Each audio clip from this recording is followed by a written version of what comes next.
नमस्कार मंडळी, good morning Mumbai. Finally आम्ही मुंबईमध्ये आहे. आली गाडी आली गाडी आली गाडी आलेली आहे.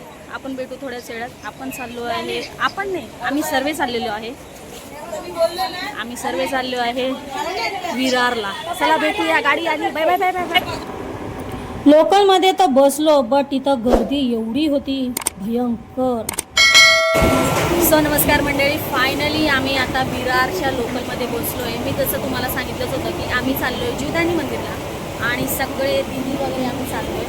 आणि तिथं आम्हाला कमीत कमी 1.5 तास ते 2 तास आम्हाला लागणार आहे. आणि आम्ही फर्स्ट टाईम तिकडं सगळे एकटे चाललेलो आहे, ओनली सिस्टर.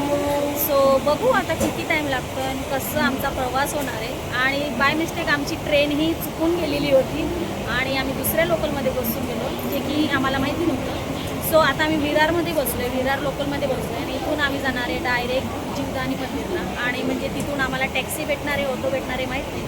सो बघूया तिथं काय भेटणार आहे काय नाही. आणि लवकरच हा ब्लॉग तुमच्यासोबत मी शेअर करणार आहे आणि प्रत्येक क्षण मी तुमच्यासोबत शेअर करणार आहे.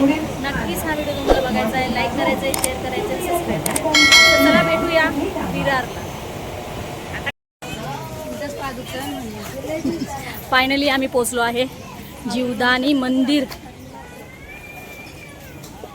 आता आम्हाला चढायचं आहे 1600 किती 1600 बोलला तो 1460 पायऱ्या आहे. पण आम्ही जाणार नाहीये, आम्ही रोपवेने जाणार आहे. फायनली फायनली फायनली आता सिद्धा बदलला नाहीये, आम्ही चुडेल दिसतोय. चला रोपवे मध्ये जाऊया आपण. इकडं रोपवे सेवा आहे आणि रोपवेचं तिकीट होतं 350 रुपये. खूप सुंदर आणि स्वच्छ असं होतं. नक्कीच तुम्ही पण या, विजिट करा आणि दर्शन घ्या जीवदानी मातेचे. आणि असं म्हणतात की 17व्या शतकात या मंदिराची म्हणजे पाया रचल्या गेलेला आहे असं लिखित आहे. की खूप सुंदर असं पुरातन काळातील हे मंदिर आहे. बघू शकता खूप सुंदर अशी सेवा त्यांनी तिथं केलेली आहे. आणि जर तुम्हाला पायऱ्यांनी जायचं तर तुम्ही पायऱ्यांनीही जाऊ शकता. असं लिखित आहे की 1940 ते 1956च्या काळामध्ये बारकीबाई निमित्त अशा एका नावाच्या महिलेने रोज देवीची सेवा केली आणि गडावर जायची आणि तिथं सेवा पूजा करायची. 25 फेब्रुवारी 1956मध्ये जीवदानी मातेची म्हणजे ट्रस्टची स्थापना केली गेलेली आहे. आणि नक्कीच खूपच सुंदर आणि मानतेचं मंदिर आहे आणि नक्कीच देवीचे दर्शन घ्या.